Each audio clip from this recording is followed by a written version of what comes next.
Heroine से न लागी हम कम जी, छुके देखी गलिया बादू न राम जी। कौनो हीरोइन से न लागी हम कम जी, छुके देखी गलिया बादू न राम जी। फेर लभली लाके रूपवा चमकाई, फेर लभली लाके रूपवा चमकाई। तो सुनलो ननदो के जैसन जाके ब्यूटी पार्लर में ए सैया बाबा कट कटवाई। तो सुनलो ननदो के जैसन जाके ब्यूटी पार्लर में राजा जी हो बाबा कट कटवाई।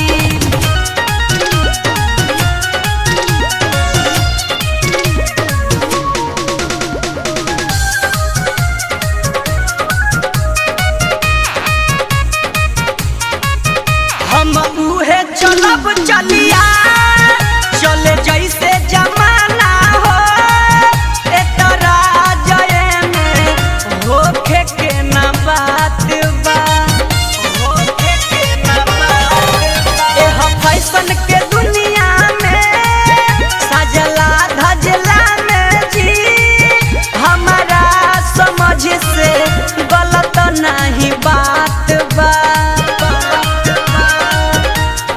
खोल के केसिया हम हवा में लहराई, खोल के केसिया हम हवा में लहराई। तो सुनलो ननदो के जैसन जाके ब्यूटी पार्लर में ए सैया बाबा कट कटवाई। तो सुनलो ननदो के जैसन जाके ब्यूटी पार्लर में ए सैया बाबा कट कटवाई।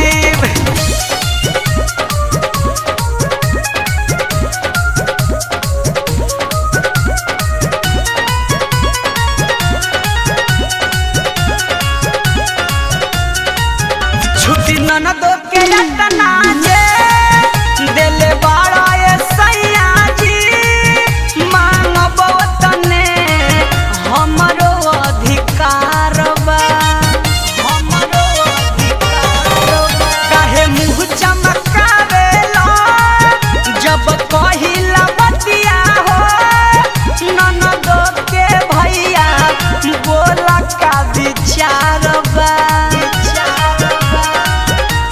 नीतेश अपू आज कमवाई कराई, पवन शंकर चंचल आज कराई।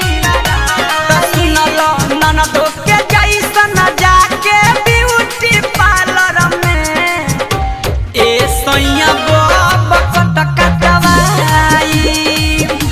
तो सुनलो ननदो के जैसन जाके ब्यूटी पार्लर में राजा जी हो बाबा कट कटवाई।